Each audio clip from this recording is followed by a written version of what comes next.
বাংলাদেশের এন্টায়ার মৃত্যুর রেটের প্রায় 34%, বছরে 2,90,000 মানুষ মারা যায় হচ্ছে হার্ট অ্যাটাক জনিত প্রবলেমের কারণে। টোটাল নাম্বারটা আপনি যদি সত্যিকার অর্থে রিসার্চ করে বের করতে পারেন, ভীত না, আপনাকে তখন আতঙ্কিত হতে হবে। হার্ট অ্যাটাক রোগটা এরকম, এটা যেমন ভয়ঙ্কর কিন্তু আবার এইটাকে সময় মতো চিকিৎসা করতে পারলে এটা তেমনই গ্র্যাটিফাইং।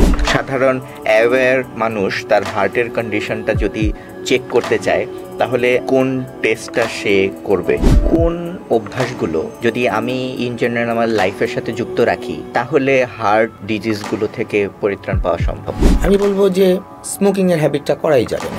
আমরা এভাবে রোগীদেরকে পরামর্শ দিই যে আপনি সপ্তাহে 150 মিনিট এক্সারসাইজ করবেন, এবং সেটাকে যদি আমি সপ্তাহে 5 দিনে ভাগ করি তাহলে 30 মিনিট করে।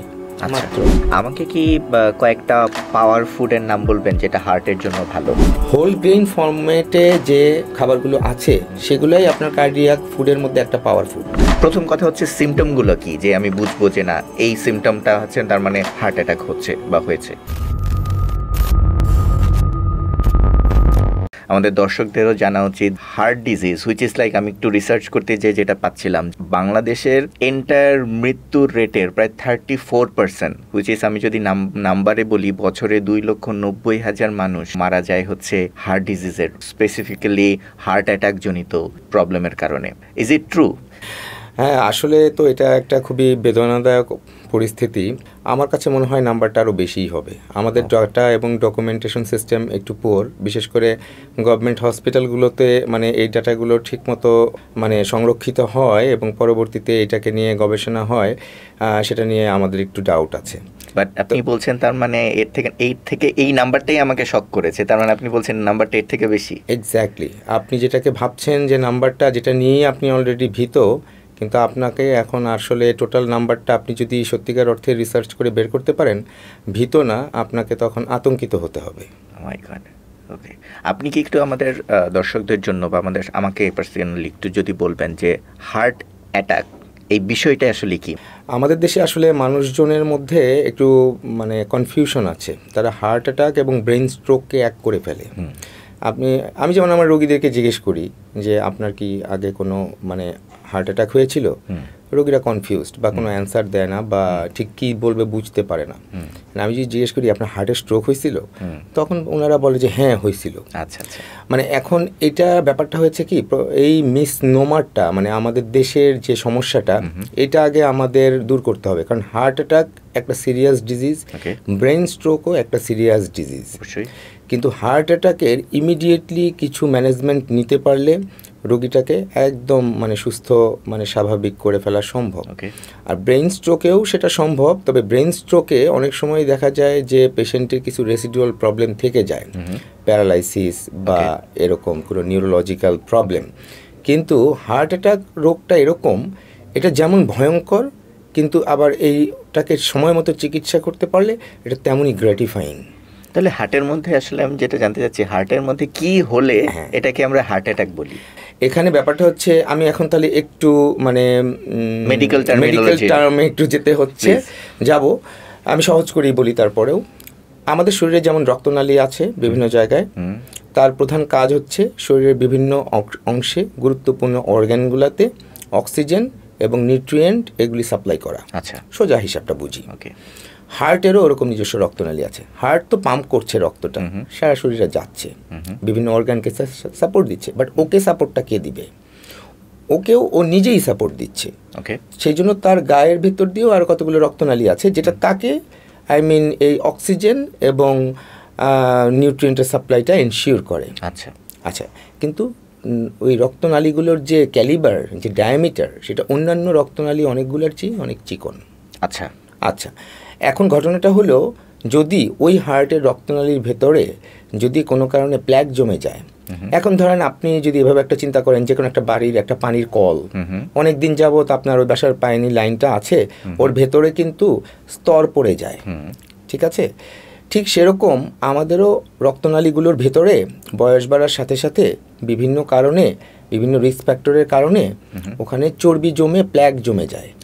ওই প্ল্যাকটা যখন মানে জমতে জমতে পুরো রক্তনালীটাকে অফ করে ফেলে, বন্ধ করে ফেলে, তখন ওই জায়গাতে দূরবর্তী যে অংশগুলা ওখানে পর্যাপ্ত পরিমাণে অক্সিজেনের সাপ্লাই এবং নিউট্রিয়েন্ট পৌঁছাইতে পারে না। আচ্ছা, ওটাকেই আমরা বলি ব্লক। ওকে। এই ব্লকেজটা যখন তৈরি হয়ে যায় তখন তাহলে হার্টের নিজস্ব যে রক্তনালীগুলো সেখানে দূরবর্তী অংশে যখন সে পর্যাপ্ত পরিমাণে অক্সিজেন সাপ্লাই দিতে পারছে না ডিমান্ডের এগেনস্টে, তখন ওইখানের কোষগুলো মরে যেতে থাকে। আচ্ছা, এবং ওই মৃত কোষগুলোর যে মরণাপন্ন যে অবস্থা, সেই সময়টাতেই মানুষ বুকে ব্যথা অনুভব করে, এক ধরনের চাপ অনুভব করে, এক ধরনের ভার অনুভব করে, অথবা তার এই ধরনের সিমটম আসতে থাকে। এইটাই বেসিক্যালি হচ্ছে হার্ট অ্যাটাক। ওকে ওকে আমি যদি একটু সহজভাবে বুঝি, যে আপনি বলছেন যে হার্ট থেকে বিভিন্ন রক্তনালী বেরিয়ে এসেছে, জি, যেটা পুরো শরীরে প্রভাবিত হচ্ছে। সো হার্টের যে প্রধান নালী বা শাখা নালীগুলো যেগুলো আছে, এর মধ্যে আমরা ডিটেইলে যাব, বাট বিভিন্ন কারণে চর্বি জমছে আপনি বলছেন। চর্বি জমতে জমতে নালীটা যেই মানে সাইজ থেকে ছোট হয়ে যাচ্ছে, এবং একটা সময় চর্বিটা ওই নালীটাকে বন্ধ করে দিচ্ছে। ওই বন্ধ হয়ে যাওয়ার ফল হিসেবে অ্যাটাকটা হয়। Is that true? হ্যাঁ, ওটা মানে এখন সেই রক্তনালীগুলো তো সারা শরীরেই আছে, জি, কিন্তু হার্টের নিজের গায়েও আছে। জি, ওই রক্তনালীগুলো যেহেতু ন্যারো ক্যালিবার, ওখানে আগে আপনার এই প্ল্যাকিংটা এফেক্ট করে বেশি। আচ্ছা, তো ফলে হার্ট নিজেই এফেক্টেড হয়ে যায়। তো তখন দেখা যায় যে রক্তের প্রবাহ যখন ঠিকমতো যাচ্ছে না, তখন ওখানে তার অক্সিজেনের ঘাটতি হয়। ওই পার্টিকুলার যে জায়গাগুলোতে সে সাপ্লাই দিচ্ছিল, তখন ধরেন ওখানে তার এগুলোর ঘাটতি হলে ওই হার্টেরই কোষগুলো ক্ষতিগ্রস্ত হতে থাকে, মরে যেতে থাকে। তো যখন 100% ব্লক হয়ে যায়, সেটাকে আমরা বলি মেজর হার্ট অ্যাটাক। ওকে। আর যখন সেটা 100% না হয়ে হয়তো 90% বা 95% বা এরকম একটা ব্লক হয়ে যায়, তখন সেখানে আপনার সিমটমটা অত তীব্র হয়তো হয় না, কিন্তু সেটাও একটা হার্ট অ্যাটাক। তো ওটাকে আমরা অনেক সময় মাইনর হার্ট অ্যাটাকও বলি। তাহলে আমরা যদি হার্ট অ্যাটাক হওয়ার ফলে যেই আপনি বলছেন বুকে ব্যথা হয় বা আলাদা অন্য সিমটমগুলো আছে, আমি কি ইন জেনারেল, মানে আমার কোনো বুকে ব্যথা নেই, বা ইন জেনারেল আমি কি টেস্ট করে বুঝতে পারবো যে আমার হার্টে কোনো ব্লক আছে কিনা, বা কোনোটা কি চর্বির কারণে চিকন হয়ে যাচ্ছে কিনা, বা কোনো প্রবলেম হচ্ছে কিনা? এটা কি অ্যাজ এ জেনারেল মানুষ, সচেতন মানুষ হিসেবে কি আমি চেক করতে পারবো? অবশ্যই। এটা আসলে হার্ট অ্যাটাক তো হলো একটা এন্ড স্টেজ, মানে এই ঘটনাগুলো ঘটার একটা ফলাফল। কিন্তু ঘটনাগুলো যখন ঘটা শুরু করে, তার আগেও আরও কিছু মানে রিস্ক ফ্যাক্টর থাকে, সেগুলো আমরা পর্যালোচনা করি। ওকে। এবং আসলে হয়েছে কি, হার্টের যে রক্তনালীগুলো বা আমাদের শরীরের যে রক্তনালীগুলো, তার ভেতরে যে চর্বির স্তর জমা বা যে প্ল্যাকিংটা যে হতে থাকে, যেটা আমরা আমাদের ভাষায় বলি অ্যাথেরোস্ক্লেরোটিক প্ল্যাক, এটা কিন্তু একটা সার্টেন বয়সের পর থেকে, বিশেষ করে যারা উঠতি বয়সী তরুণ, এখান থেকেই শুরু হয়। আচ্ছা, কিন্তু এটার ফলাফল গিয়ে আমরা পাই 40-এর পরে, 50-এর পরে, 60-এর পরে। মানে এটা একটা লং প্রসেস। এটা একটা লং টার্ম প্রসেস। মানে যার একজন, মানে যে একজন হার্টের অসুবিধায় ভুগছেন, তার শুরুটা হয়েছিল প্রায় অনেক বছর আগে। আচ্ছা, এখন এইটা তো মানে মানুষ তো সাধারণত সমস্যা না হলে তারা তো আর এটার জন্য তো কোনো মানে পরীক্ষা নিরীক্ষা বা ডাক্তারের শরণাপন্ন বা এগুলা যায় না। তবে এখনকার প্রেক্ষিতে আমরা যেহেতু মানে অনেক ইয়াং পেশেন্ট পাচ্ছি, ইভেন ইউনিভার্সিটি স্টুডেন্ট পাচ্ছি, হ্যাঁ, এবং দেখা যাচ্ছে যে জাস্ট উঠতি বয়সী যারা কর্মক্ষেত্রে হয়তো ভালো করতে পারতো, হ্যাঁ, এরকম যাকে এই সময় যাকে নিয়ে আমি বিভিন্ন এনার্জেটিক কাজ করতে পারবো, এই ধরনের মানুষজন এফেক্টেড হয়ে যাচ্ছে। তো যাই হোক, আমাদের বিভিন্ন গবেষণায় দেখা গেছে যে এই প্রক্রিয়াগুলো আরও অনেক আগেই শুরু হয়, সেটার ফলাফলটা যখন আসে তখন আমরা মেজর হার্ট অ্যাটাক হিসেবে পাই। তো সেই ক্ষেত্রে আমি যেটা কি করি, আমি আমার পেশেন্টদেরকে আমি সবসময় বলি যে আপনারা বছরের শুরুটাই করেন একটা চেক আপ দিয়ে। কি চেক আপ সেটা? চেক আপটা মানে আসলে হয়েছে কি, এটা নির্ভর করবে হচ্ছে পেশেন্টের সিচুয়েশনের উপর। মানে ধরেন এখন যদি এমন হয় যে কারো স্ট্রং ফ্যামিলি হিস্ট্রি আছে, যে তার বাবা, তার দাদা বা চাচা বা মামা, এদের মধ্যে বা ভাই, এদের মধ্যে হার্ট ডিজিজের প্রবণতা বেশি বা প্রিভিয়াস রেকর্ড আছে, তখন ডেফিনেটলি ওই রোগীটার, তার বয়স কম হলেও তার তখন রিস্ক ফ্যাক্টরগুলো আমাদের অ্যাসেস করতে হয়। আমি একটু ছোট্ট উদাহরণ দিই। যেমন ধরেন আমার কাছে এরকম রোগী আসছে যে তার একটা মেজর হার্ট অ্যাটাক, তার একটা ছেলে বাবাকে নিয়ে আসছে। ছেলেটার বয়স হবে হয়তো হার্ডলি 24 কি 25, এবং খুবই সে স্মার্ট এবং হ্যান্ডসাম, এবং তার মানে মানে বডি শেপ খুবই মানে নর্মাল স্লিম। ওকে, আচ্ছা, একে দেখলে কোনোদিনই আমাদের মনে হবে না যে একটা হার্টের রোগী হইতে পারে। কিন্তু সে আমাকে তার বাবার চেক আপের পরে আমাকে এই প্রশ্নটাই আমাকে জিজ্ঞেস করলো। তা আমি তখন তার সাথে কথা বলে দেখলাম যে তাদের তো ফ্যামিলি হিস্ট্রি পজিটিভ। তা আমি তখন ওই ছেলেটাকে বললাম যে আপনার মানে আমি কিছু রুটিন চেক আপ করতে চাই, তাহলে রিস্ক ফ্যাক্টর মানে ফাইন্ডিং রিলেটেড। তার মধ্যে একটা হলো যেমন ধরেন আমরা ফাস্টিং লিপিড প্রোফাইল করি, মানে কোলেস্টেরলটা চেক আপ করি বডির, রক্তের চর্বি মাপার যে পরীক্ষা, ওটা করে দেখলাম যে তার একটা প্যারামিটার, একটা ব্যাড কোলেস্টেরল অনেক বেশি, মানে 1000-1200 এরকম। আমি তো অবাক হয়ে গেলাম, তার অন্যান্য সব কিছু ওকে, এবং সে একজন নন স্মোকার, সে স্মোকিংও করে না। তো তখন আমি আবার তাকে বললাম যে আপনি একটা কাজ করেন, আমার কাছে এই রিপোর্টটা একটু মানে সাসপিশিয়াস লাগছে, আপনি একটা কাইন্ডলি আপনি 2টো রেফারেন্স ল্যাবে একসাথে স্যাম্পলিং করেন। আচ্ছা, তা আমি ওনাকে ঢাকার নামকরা 2টো ল্যাবে একসাথে স্যাম্পল দিতে বললাম, এবং উনি দিলেন। দেওয়ার পরে উনি যখন নিয়ে আসলেন, দেখা গেল যে আসলেই তার ওই প্যারামিটারটা অনেক বেশি, এবং তার বাবারও ওই প্যারামিটারটা বেশি। তার অন্যান্য প্যারামিটারগুলো ভালো থাকলেও এই যে বেশি, এটা কিন্তু তার এই যে হার্ট ডিজিজ বা ব্রেন স্ট্রোক এগুলোর কারণ ঘটাতেই পারে। কারণ ওগুলো সবগুলোরই মানে মূল প্রসেসটা হচ্ছে রক্তনালীর ভিতরে প্ল্যাকিং করা, এবং তার একটা গুরুত্বপূর্ণ অনুষঙ্গ হচ্ছে ওটা। তো ওই ছেলেটা তারপর থেকে, মানে ছেলেটা বলবো মানে 24-25 বছর, তো আমরা বলবো যে আসলে সে ইয়াং। সে গত 4-5 বছর যাবৎ আমার চিকিৎসাধীন আছে। সে প্রতি বছরই একবার এসে চেক আপ করে যায়, এবং আমি পরবর্তীতে ওটা কন্ট্রোল করার জন্য যখন ওষুধ দিয়ে দিলাম, তারপরে আই গট ট্রিমেন্ডাস রেজাল্ট, যে তার ওই ব্যাড কোলেস্টেরলের লেভেলটা আপনার মানে আমাদের তো একটা টার্গেট আছে যে এর মধ্যে রাখতে হবে, এবং ওর মধ্যে আমি নামিয়ে আনলাম, এবং উনি এখন থেকে প্রত্যেক বছরই চেক করেন। আচ্ছা, তো এইটা একটা পদ্ধতি হতে পারে। আচ্ছা, আমি আপনাকে এই উদাহরণটা এই জন্য দিলাম যে এখন ধরেন আমাদের হার্ট ডিজিজটাকে বুঝতে হলে আগে তার রিস্ক ফ্যাক্টরগুলোকে আমাদের একটু জানা উচিত। প্রথম কথা তো বললাম যে একটা ফ্যামিলি হিস্ট্রি, এটাতে আমাদের কারো কোনো হাত নাই। দ্বিতীয় রিস্ক ফ্যাক্টরটা হচ্ছে আপনার বয়স। এখন একটা রোগীর বয়স 60-70 হয়ে গেছে, তার বডিতে তার মতো আচ্ছা মতো প্ল্যাকিং হয়ে গেছে, সেটাকে তো আমরা ফেরাতে পারবো না। হ্যাঁ, কিন্তু কিছু কিছু জিনিস আছে আমরা ইয়াং বয়স থেকেই টার্গেট করতে পারি, যেমন স্মোকিং, তারপরে যেমন ধরেন হাইপার টেনশন, তারপরে যেমন ধরেন ডায়াবেটিস, তারপরে কোলেস্টেরলের প্রবলেম। এই সমস্যাগুলো আমরা প্রথম থেকেই যদি ডিটেক্ট করতে থাকি এবং সেটাকে আমরা ইনিশিয়াল স্টেজে যখন আমরা বের করে ফেলতে পারবো এবং কন্ট্রোলটা নিতে পারবো, তখন কিন্তু এই ইনসিডেন্টসগুলা, হার্ট ডিজিজ বলেন, ব্রেন স্ট্রোক বলেন, এবং অন্যান্য যে ইনসিডেন্টসগুলো রক্ত নালী রিলেটেড, কিডনির প্রবলেম, চোখের সমস্যা, হ্যাঁ, এগুলো কিন্তু আমরা তখন অনেকখানি রিডিউস করে আনতে পারি। ওকে, অসম। তার মানে সেক্ষেত্রে আমি বললাম যে একটা তো আছে, আপনি যেটা বললেন জেনেটিক বা পরিবারের মধ্যে যদি কোনো এই ধরনের হিস্ট্রি থাকে, তাহলে ডেফিনেটলি তাকে একটু বেশি অ্যাওয়্যার হইতে হবে। মেবি তাকে তার যে বয়সে এক্সপেক্ট করেছিল যে হয়তো একটা নির্দিষ্ট বয়স পরে আমার হার্টজনিত রোগীর অ্যাওয়ারনেস বাড়াতে হবে, কিন্তু তার আগেই হয়তো তাকে টেস্ট করতে হবে। বাট ইন জেনারেল আমরা তো এখন খুবই হেলদি লাইফস্টাইল লিড করি না ইন এনি এজ, রাইট? এবং আপনি যেটা বলছিলেন যে হার্টের যে মেজর ইনসিডেন্টগুলো, প্রবলেমগুলো, সেগুলো অ্যাকচুয়ালি একটা long term process, because of lifestyle, because of stress, because of so many things. তার মানে আমি যদি অ্যাওয়্যার থাকি, সাধারণ দর্শকদের উদ্দেশ্যে বলছি, আমি যদি অ্যাওয়্যার হতে চাই যে এখন আমার হার্টটার কী কন্ডিশন, এটা কি কোন স্টেজে আছে, তার মানে কোন টেস্টটা আপনি রেফার করতে বলবেন? মানে একজন সাধারণ অ্যাওয়্যার মানুষ তার হার্টের কন্ডিশনটা যদি চেক করতে চায়, তাহলে আপনার কাছে যে বা ইন জেনারেল কোন টেস্টটা সে করবে?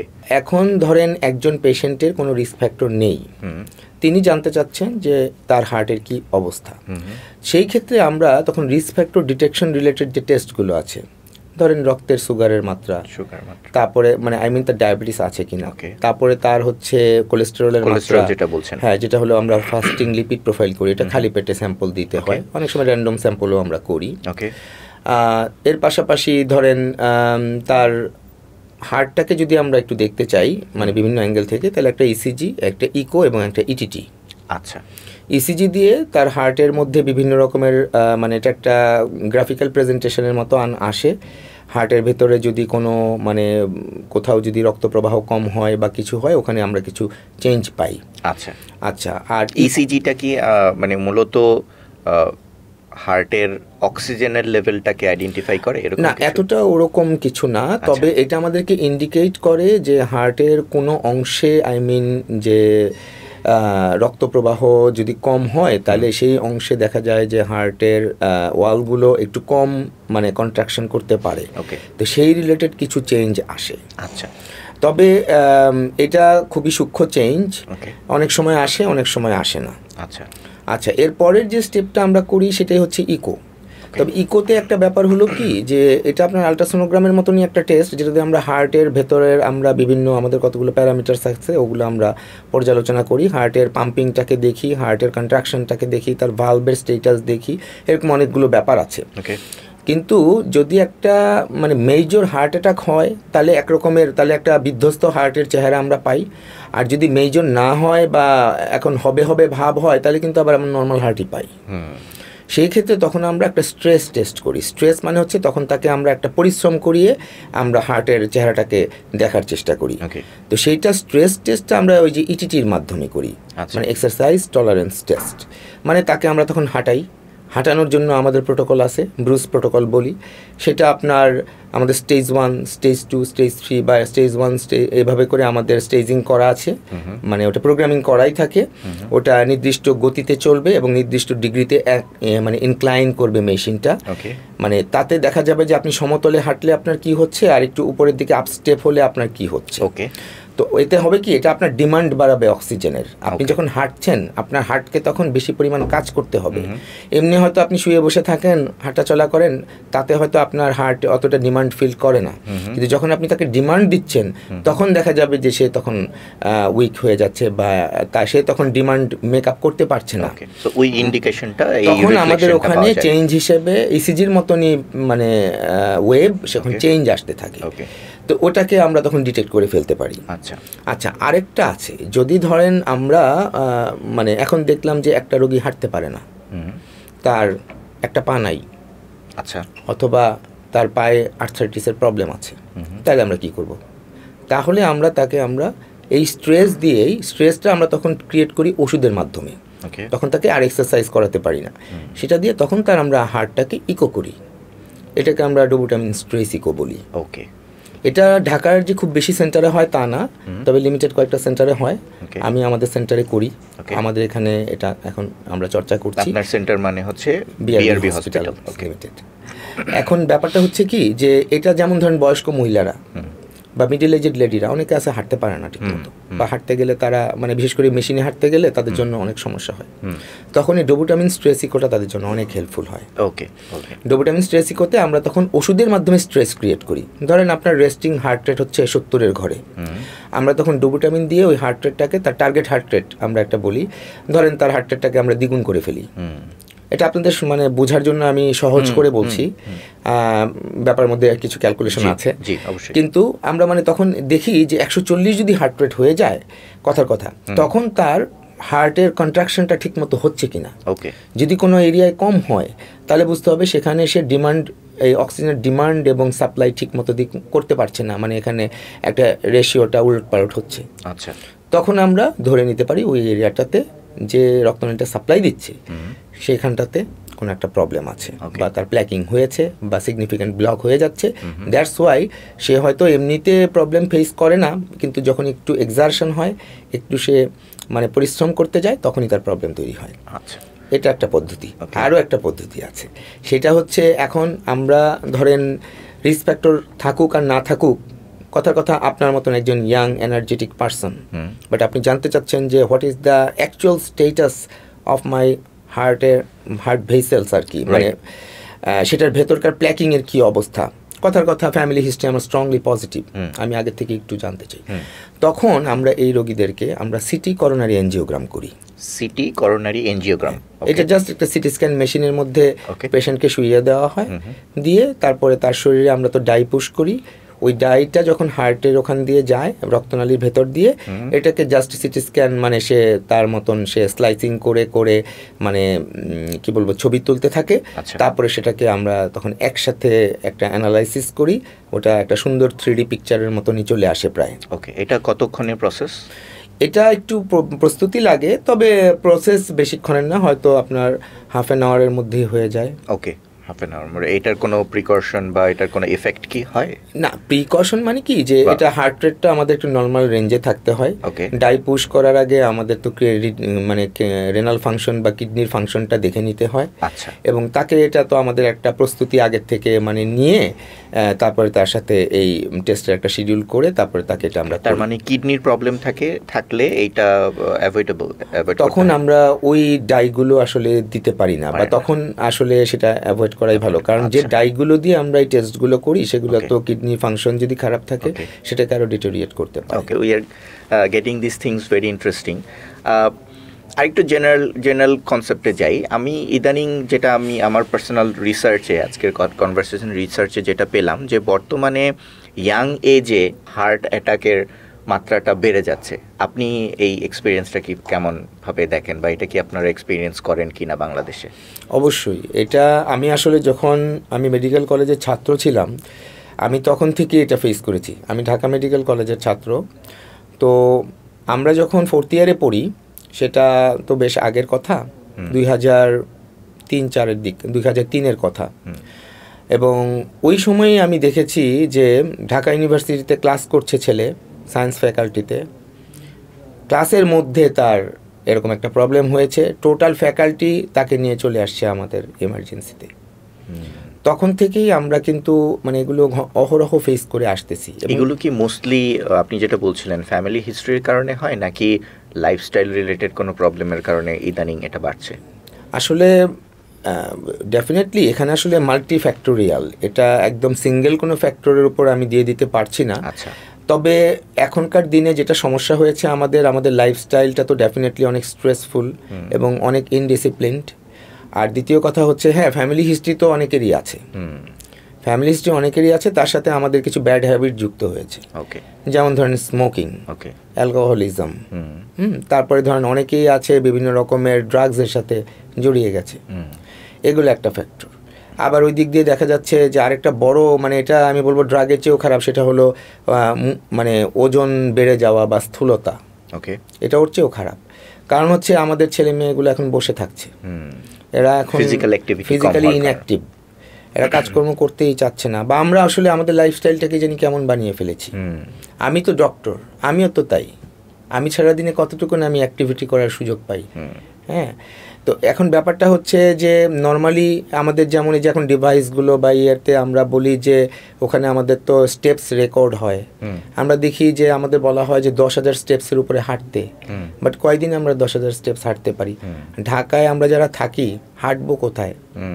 তো এইসব নানান ইস্যুজের কারণে এটা এখন বেড়ে যাচ্ছে। তো ইয়াংদের মধ্যে এই যে স্থূলতা একটা প্রবলেম, ফাস্ট ফুড খাচ্ছে তারা, চিজ এবং কি বলে বাটার, মেয়োনেজ, এগুলো তো সব কিছুর মধ্যেই আছে এবং অ্যাকচুয়ালি খুবই টেস্টি, এটা ইরেজিস্টিবল। আপনি তারপরে আপনার কোল্ড ড্রিঙ্কস, এগুলো সবই তো এই মানে ভয়ঙ্কর কাজটা করে যাচ্ছে।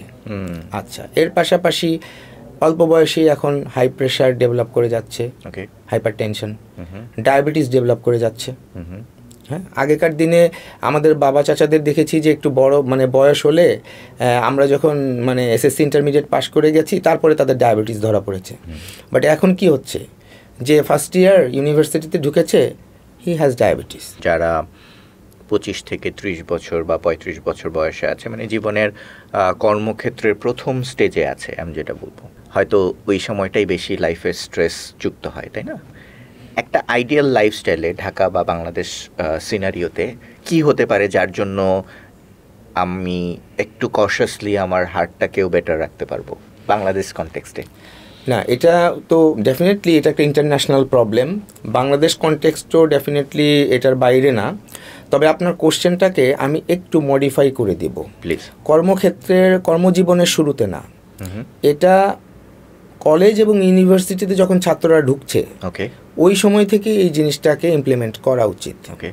কারণ যখন ফার্স্ট ইয়ারে একটা স্টুডেন্ট থাকে, সে কিন্তু বাঁধন ছাড়া বাড়ি থেকে বেরিয়েছে, হোস্টেলে যায় অনেক ক্ষেত্রেই, আর যারা বাড়িতে থাকে ভিন্ন কথা, তখন কিন্তু তারা লাইফটার প্রতি তাদের একটা দৃষ্টিভঙ্গি তৈরি হতে থাকে। ওই সময় যে সিস্টেমগুলো আমরা তাদেরকে তৈরি করে দিতে পারবো, গুড প্র্যাকটিস তৈরি করে দিতে পারবো, সেটা পরবর্তীতে তার কর্মজীবন বলেন বা পরবর্তী লাইফে সব জায়গাতে ইমপ্লিমেন্টেড হবে। আর আমি যে বললাম, ওই যে আর্লি ইয়াং এজ থেকেই কিন্তু বডির ওই প্ল্যাকিং মেকানিজমগুলো শুরু হয়ে যায়। তো কাজেই ওই সময় থেকেই এটা শুরু করতে হবে। এই সচেতনতা আসলে স্কুলের যখন ছাত্ররা বের হয়, 9-10 বা এসএসসি ইন্টারমিডিয়েট, এই সময় থেকে এদের মধ্যে সচেতনতাগুলো আমাদের বিল্ড করা উচিত। ওকে, তাহলে আমাকে কয়েকটা, অবশ্যই আমরা সিনারি মানে একটা এনভায়রনমেন্টে থাকতে গেলে সব কিছু তো কন্ট্রোল করতে পারি না, বাট কোন অভ্যাসগুলো, অ্যাক্টিভিটিগুলো যদি আমি ইন জেনারেল আমার লাইফের সাথে যুক্ত রাখি, তাহলে হার্ট রিলেটেড ডিজিজগুলো থেকে মোটামুটি একটা পরিত্রাণ পাওয়া সম্ভব। এখন ধরেন আমি তারপরেও একটা কথা আগে বলে রাখি, তারপরে এটার উত্তর দিচ্ছি। হার্ট ডিজিজের যে রিস্ক ফ্যাক্টর, এগুলো আমি তো যে কয়টা বললাম, এগুলো মাত্রই খুবই ক্ষুদ্র একটা অংশ। অনেক বড় একটা অংশ এখনও আমাদের আবিষ্কৃতই হয়নি, সময়ের সাথে সাথে আরও আবিষ্কার হবে। তবে যেগুলো আমরা জানতে পেরেছি সেগুলো তো আগে আমরা কন্ট্রোল করি। অবশ্যই। আচ্ছা, এখন ধরেন লাইফস্টাইলের ক্ষেত্রে আমাদের যেটা প্রথম, আমি বলবো যে স্মোকিংয়ের হ্যাবিটটা করাই যাবে না। আচ্ছা, ইটস নট ফান। এ একাই ত্বরান্বিত করে অনেক কিছুকে। ওকে। আচ্ছা, দ্বিতীয় কথা হচ্ছে অ্যালকোহলিজম। অ্যালকোহলের ভেতরে ঢোকা যাবে না। তো এই অভ্যাসগুলো ছাত্রদের অবস্থাতেই যখন আমরা মাথায় দিয়ে দিতে পারবো, বা তারা যখন এভাবে প্র্যাকটিসড হয়ে যাবে, তখন পরবর্তীতে তারা মানে দেখা যাবে যে অনেক ক্ষেত্রে এটা থেকে নিজেদেরকে কন্ট্রোল করতে পারবে। আর ড্রাগস, এই তিনটা জিনিস ওখান থেকেই শুরু হবে। এর পাশাপাশি হেলদি লাইফস্টাইল, যেটা হচ্ছে যেমন ধরেন ব্যায়াম করা। এখন ব্যায়াম বলতে কি বোঝায়? যে আমি জাস্ট একটা জিমে যাব, গিয়ে কতগুলো ডাম্বেল তুলবো নামাবো, এইসব না। আমি ব্যায়াম বলতে বুঝাচ্ছি কিন্তু স্ট্রেচিং এবং কার্ডিও এক্সারসাইজ। রেগুলার ওয়াকিং কি হতে পারে? অফকোর্স। এখানে দেখেন প্রথম কথাটা হচ্ছে যে কার্ডিও এক্সারসাইজ কি। কার্ডিও এক্সারসাইজ হচ্ছে আপনি যেটা বললেন যে হাঁটা, ব্রিস্ক ওয়াক, একটু দ্রুত হাঁটা, রানিং, স্কিপিং। যেমন ধরেন আমাদের এই যে এখন ঢাকাতে মাঝে মধ্যে মিনি ম্যারাথন হয়, এটা মানুষকে দৌড়ানোর জন্য কিন্তু এক ধরনের উদ্বুদ্ধকরণ প্রক্রিয়া। তারপরে বিডি সাইক্লিস্টরা সাইক্লিংয়ের বিভিন্ন ইভেন্ট আয়োজন করে। এই সাইক্লিংও কিন্তু একটা গুড কার্ডিও এক্সারসাইজ। সুইমিংয়ের অপশনটা আমাদের ঢাকায় একটু কম, কিন্তু দ্যাটস অ্যানাদার গুড এক্সারসাইজ। সারা শরীর পা থেকে মাথা পর্যন্ত আপনার এক্সারসাইজ হয়। তো তারপরে যেমন ধরেন এই স্কিপিং যেটা বললাম, মানে দড়ি লাফ। আচ্ছা, ছোটবেলায় আমরা দড়ি লাফটা হতো না, আমাদের প্রতিযোগিতা হইতো স্কুলে, এখন এগুলো কেমন জানি উঠে গেছে। এগুলো করার জন্য তো ওয়াকিং এন্ড স্কিপিং এর জন্য তো জিমে যেতে হবে না অ্যাটলিস্ট। রাইট, না আমি সেটাই বলছি, এগুলোই হচ্ছে আমাদের কার্ডিও এক্সারসাইজ। ওকে, এগুলোর জন্য আপনার জাস্ট একটা অভ্যাসই যথেষ্ট, আর গুড কম্প্যানিয়ন। রাইট, যে আপনাকে ঠেলবে, আবার আপনি যাকে ঠেলবেন, একটা গুড কম্প্যানিয়ন থাকলে আর রেগুলারিটি একটা অভ্যেস করে ফেললে আপনি দেখবেন পরবর্তীতে এমনিতেই এটা আপনি করতে পারছেন। ওকে, আপনার ওই মানে জড়তাটাও আসছে না, আলসেমিটাও আসছে না। ওকে, আচ্ছা, এটা গেল গুড লাইফস্টাইলের একটা পার্ট।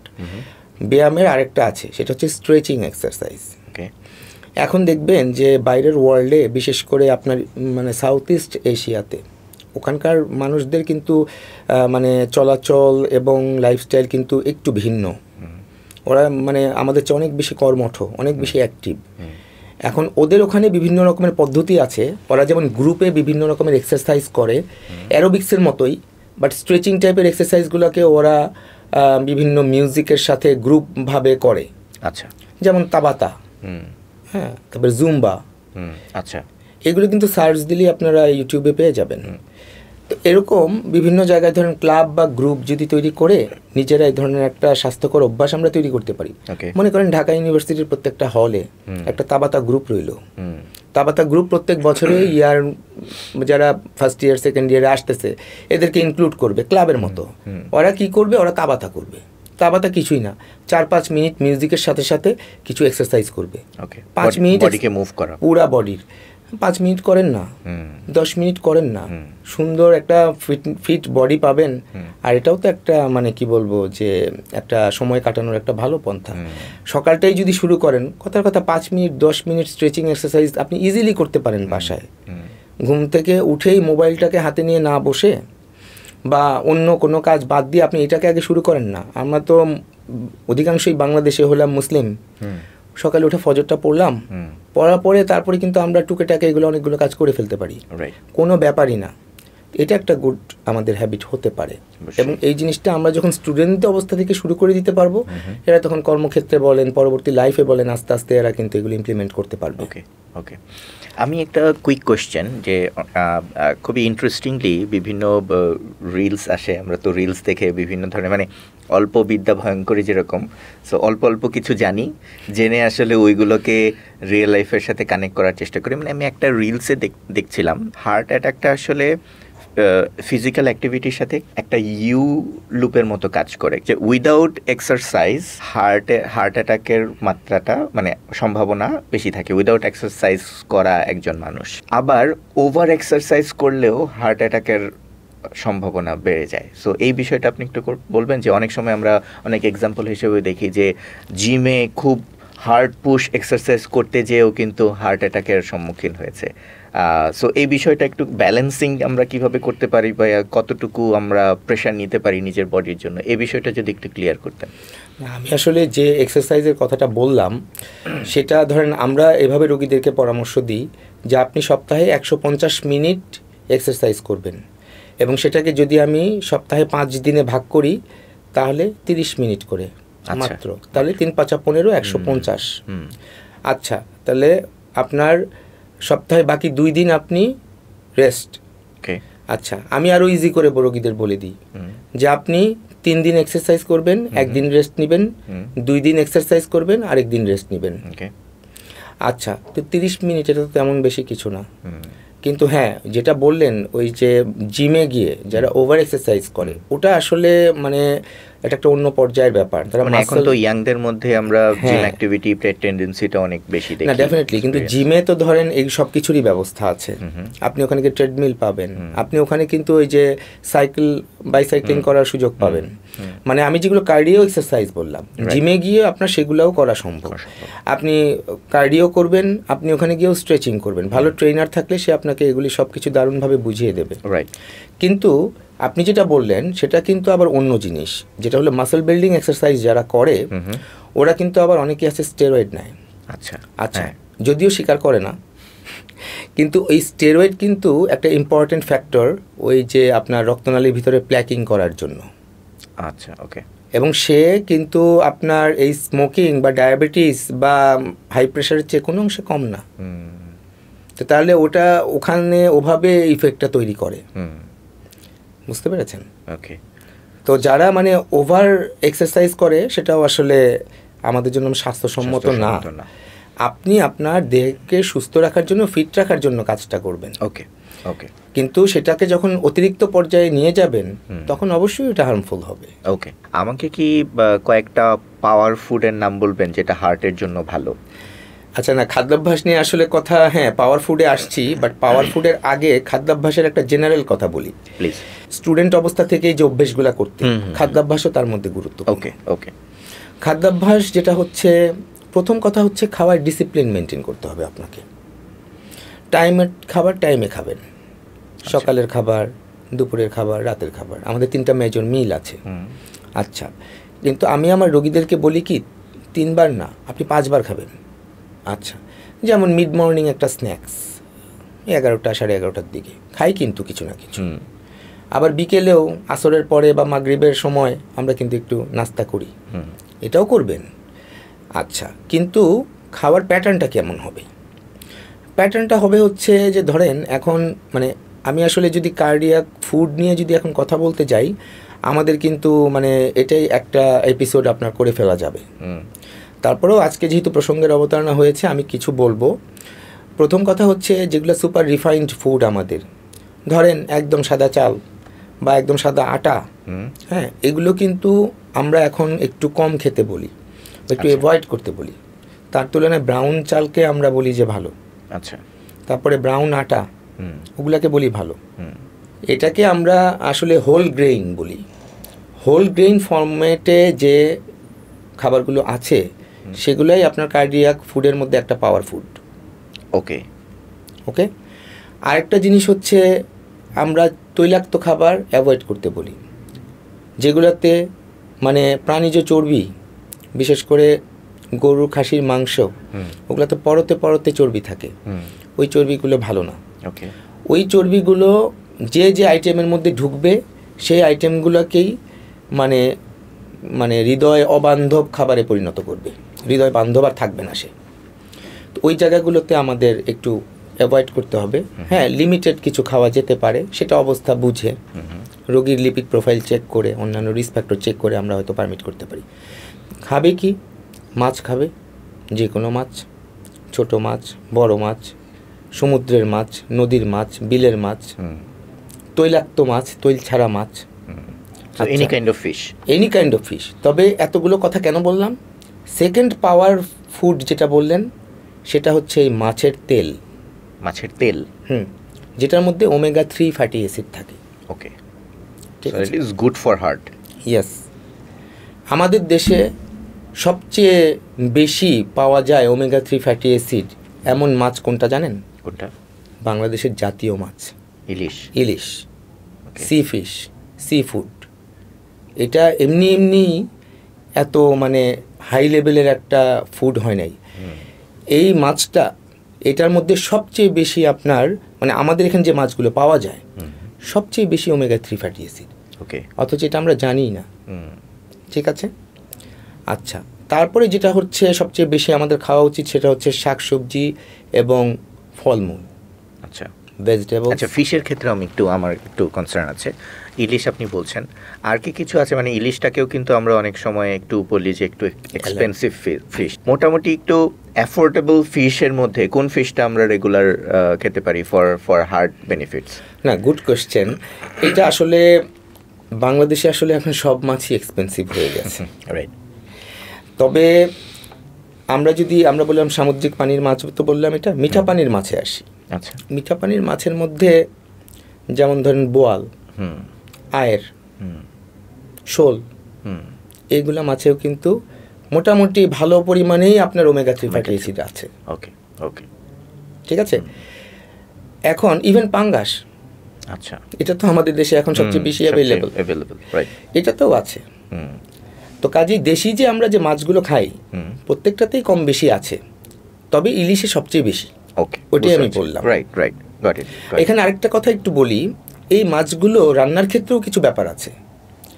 রান্না করার সময় এদেরকে যদি আমরা অতিরিক্ত তেল দিয়ে বা বেশি ফ্রাই করে ফেলি, তাইলে আবার এগুলোর মধ্যে এই যে নিউট্রিয়েন্টসগুলো, এগুলোকে আমরা মেনটেন করাতে পারবো না। ওকে ওকে, এগুলা একটু মানে আসলে বাইরের কান্ট্রিতে ওরা যে খাদ্যাভ্যাসগুলো প্র্যাকটিস করে, যে বেকিং করা, রাইট, বা সেটাকে মানে মানে ভাপা ইলিশ যেমন আমরা খাই, বা ভাপা যে ফরম্যাটটা আছে না, অনেকটা সেরকম। ওকে, আর অয়েল ইউজ করলে যেমন অলিভ অয়েল বা ইভেন মাস্টার্ড অয়েল, যেটা সরিষার তেল, এটাতেও যদি আপনারা মানে অল্প আঁচে অল্প ভাজেন, নিউট্রিয়েন্টগুলো বেশি প্রিজার্ভড হয়। ওকে, তার মানে অতিরিক্ত ফ্রাইড বা অতিরিক্ত ভাজা জিনিসগুলো অ্যাভয়েড করা উচিত। তেল দিয়ে অতিরিক্ত ভাজা যে কোনো কিছু, এটা ফিশ হলেও তাই তাই তো। আরেকটা মাছের নাম আমি বলি, এটা আবার অ্যাভেলেবল, রুই আর কাতলা। আচ্ছা, এদের মধ্যেও আছে ওমেগা 3 ফ্যাটি অ্যাসিড, কারণ এগুলোর মধ্যেও তেল হয়তো, তবে মাত্রাটা একটু কম। রাইট, ঠিক আছে। আসলে আমাদের দেশি মাছ যেগুলোই আছে, মিঠা পানির মাছ এবং সামুদ্রিক মাছ, আছে ওমেগা 3 ফ্যাটি অ্যাসিড। বাট সবচেয়ে বেশি আছে বললেন ইলিশের মধ্যে, সামুদ্রিকগুলোতেই বেশি থাকে। আর আমাদের এই যেগুলো মানে মিঠা পানির মাছ, এখানেও যে বোয়াল, তারপরে শোল, তারপরে মানে এই ধরনের মাছগুলোতে ক্যাটফিশ জাতীয় যারা, রাইট, ওগুলাতে থাকে ভালো। হোয়াট অ্যাবাউট রেড মিটের পার্সেন্টেজটা কেমন হওয়া উচিত? রেড মিট তো পরতে হলো আপনার স্যাচুরেটেড ফ্যাট, যেটা হার্টের রোগীদের আমরা খেতে একটু বারণই করি। আচ্ছা, এবং এটা মানে কি বলবো, রেড মিট ধরেন গরুর মাংস, মহিষের মাংস, খাসির মাংস, আমরা তো এই তিনটাই খাই, এগুলোর প্রত্যেক পরতে থাকে। এখন ধরেন একেবারে তো না করি না, আবার কাউকে কাউকে একটু একটু সুযোগও দিই। যার কোলেস্টেরল একদম কন্ট্রোলে আছে বা যার হার্ট ডিজিজ হলেও সেটা এখন মানে একটা কন্ট্রোলের পর্যায়ে আছে, তখন আমরা কিন্তু কিছু কিছু অ্যালাউ করি, একেবারে করি না তা না। তবে এটার অভ্যস্ততাটা আগের থেকে কম থাকাই ভালো। আর খেলেও সপ্তাহে 1 দিন বা সর্বোচ্চ 2 দিন, যার ধরেন কথার কথা হার্ট ডিজিজ নাই, তিনি সপ্তাহে খেলে হয়তো 1 দিন 2 দিন খেতে পারেন, কিন্তু খেতে বলেছি বলে ওই দিন যে অনেক বেশি খাবেন তাও না। ওখানে দরকার পড়লে অয়েলটাকে একটু আপনারা অ্যাভয়েডই করেন, যদি বেশি দিন খেতে চান কম কম করেই খান। আচ্ছা, তা আমি বলবো যে রেড মিটের মধ্যে অ্যাকচুয়ালি এই গরু, খাসি এইগুলার যে মাংস, এগুলো আমাদের জন্য আসলে একটু ক্ষতিকর। আবার মুরগির মাংস সেটা খাওয়া যাবে, কিন্তু ওটাও থাকতে হবে স্কিনলেস, ওর যে চামড়াটা থাকে ওটা, আবার ওটা কিন্তু ফ্যাটের একটা উৎস, আচ্ছা, স্যাচুরেটেড ফ্যাটের, ওটা ছাড়া। এখানে ধরেন আপনি এখন মানে চিকেন দিয়েও আপনি যে কোনো আইটেম, ওগুলোতে ইউজুয়ালি মানে মানে হৃদয়ে বা অবান্ধব ব্যাপার স্যাপারগুলো কম হয়। তবে ওই চিকেনটাকে যদি আবার আপনি ডুবো তেলে ফ্রাই করেন, তাহলে আবার ঘটনাটা কিন্তু ওরকম থাকলো না, রিস্কি হয়ে গেল। আর আমি আসলে ওখানে 2টা পাওয়ার ফুডের নাম বলেছিলাম, তৃতীয়টা কিন্তু বলা হয়নি, তৃতীয়টা এখন একটু বলি। সেটা হচ্ছে বিভিন্ন নাটস এবং সিডস। এটাও একটা অভ্যেস আমরা করতে পারি। এগুলোতেও প্রচুর ওমেগা 3 ফ্যাটি অ্যাসিড থাকে, বেশি না, 1 মুঠ পরিমাণ অ্যালমন্ড বা কাজু বাদাম, এগুলো আমরা কিন্তু খেতে পারি। না হলেও চীনা বাদাম, এগুলো তো আমরা খেতেই পারি, আমরা তো খাইও, কিন্তু আমরা এখন থেকে একটু জেনে বুঝে খাবো। আর এটাও যে বললাম মিড মর্নিং স্ন্যাক্স বা বিকালের যে স্ন্যাক্স, ওই সময় আমরা এগুলোকে কিন্তু ইনকর্পোরেট করে নিতে পারি। ফ্রুটসগুলোও আমরা ওই সময় ইনকর্পোরেট করে নিতে পারি। ফ্রুটস হয়তো অন্য সময় খেতে পারছি না, বিকালে ফ্রুটস খেলাম, 10টা-11টার দিকেও একটু ফ্রুটস খেলাম, এরকম আর কি। সো আমার পাওয়ার ফুড হিসেবে আপনি 3টা বললেন, একটা ডেফিনেটলি ফিশ, একটা ফ্রুটস, একটা হচ্ছে নাটস। সো এই 3টা যদি মোটামুটি লাইফস্টাইলের সাথে রেগুলারিটির মধ্যে রাখা যায়, তাহলে হার্ট ভালো থাকার সম্ভাবনাটা অবশ্যই এটা একটা অন্যতম গুড প্র্যাকটিস। ওকে পাশাপাশি রেগুলার বডি অ্যাক্টিভিটি, যেটা অ্যাকচুয়ালি বডিকে অ্যাক্টিভ রাখবে, বডিতে হয়তো ফ্যাট জমতে বাধা দিবে। মানে আসলে এখানে উপকারিতাটা কি, আমরা যে খাবারগুলো খাই ওগুলো বডিতে ক্যালোরি যোগ করে, অ্যান্ড ক্যালোরিটা তো বার্ন করতে হবে। বার্নটা করা হয় হচ্ছে এইভাবে অ্যাক্টিভিটির মাধ্যমে। আর খাওয়া তো ধরেন আপনি কতই আর কন্ট্রোল করবেন, শরীরে তো এনার্জিরও দরকার আছে, কাজ করতে হবে না। কিন্তু আপনাকে তো এখন বসে বসে আপনি কাজ করেন, তখন তো আপনার অ্যাক্টিভিটিটা কমে যাচ্ছে। তখন আপনাকে ওখান থেকে এই বার্ন করানোর জন্য এই ব্যায়াম বা যে আপনার কার্ডিও এক্সারসাইজ যেগুলো বললাম, বেশি না কিন্তু, আমি প্রথমে বললাম মাত্র 150 মিনিট প্রতি সপ্তাহে, মানে দিনে 30 মিনিট। হ্যাঁ, এটা টাইম বের করতে আমাদের জন্য এমন কোনো কঠিন সমস্যা না। Very interesting. সো আমরা রেগুলার লাইফস্টাইল সম্পর্কে বুঝলাম, এখন একটু ক্রিটিক্যাল সিচুয়েশনে আসি। যখন আমাদের হার্টের ক্রিটিক্যাল সিচুয়েশন হ্যান্ডেল করার সময়টাও আসলে আমরা অনেক সময় খুবই কম পাই, এবং আমরা ডিসকাশন শুরু হওয়ার আগে আপনি আপনার এক্সপিরিয়েন্স বলতেছিলেন যে অনেক ধরনের ক্রিটিক্যাল সিচুয়েশন আপনি হ্যান্ডেল করেছেন, এবং পার্টিকুলার সিচুয়েশনগুলোতে এক একটা সেকেন্ডও is like life, decision making seconds যায়। এবং আমাদের দেশের একটা বড় সত্য, আমি যেটা বলছিলাম, মানে রিসার্চে অনেক ধরনের স্ট্যাট দেখে আমি একটু অবাক হয়েছি যে আমাদের দেশে ওভারঅল জনসংখ্যার তুলনায় ডাক্তারের নাম্বারটা হচ্ছে কম। আমি দেখছিলাম প্রতি 10,000 মানুষের জন্য 5 জন ডক্টর অ্যাভেলেবেল আমাদের দেশে অ্যাটলিস্ট। সো এইরকম একটা সিচুয়েশনে আমরা যখন হার্ট অ্যাটাক রিলেটেড কোনো প্রবলেম বা বাসার কাউকে যদি আমরা পাই যে হার্ট অ্যাটাকে মধ্যে আছেন, প্রথম কথা হচ্ছে সিমটমগুলো কি, যে আমি বুঝবো যে না এই সিমটমটা হচ্ছে তার মানে হার্ট অ্যাটাক হচ্ছে বা হয়েছে। আসলে বুকে ব্যথা তো যে কোনো কারণেই হতে পারে, কিন্তু যার রিস্ক ফ্যাক্টরগুলো থাকবে তার বুকে ব্যথা হলে সেটাকে আগে, মানে হার্ট অ্যাটাকের ব্যথা কিনা সেটাই আগে আমাদের মাথায় নেওয়া উচিত। আচ্ছা, যেমন ধরেন বাসায় একজন বাবা আছেন যার হাই প্রেশার আছে, ডায়াবেটিস আছে, কোলেস্টেরলেরও সমস্যা আছে, অথবা তার আগে একটা ব্রেন স্ট্রোকও করেছিল, আচ্ছা, এরকম একটা রোগী, তার মানে কি একদম সে স্ট্রং একটা রিস্ক ফ্যাক্টর পজিটিভ একটা পেশেন্ট, সে যদি বলে যে আমার একটু বুকের মধ্যে জানি কেমন করছে, এটাকে অবশ্যই গুরুত্ব দেওয়া উচিত। অবশ্যই। আচ্ছা, আবার দেখা গেল যে একটা ইয়াং ছেলে, তার হয়তো কোনো রিস্ক ফ্যাক্টর নাই, কিন্তু সে বলল যে তার বুকে ব্যথা করছে। দুই বুকে ব্যথা দুই রকম অবশ্যই।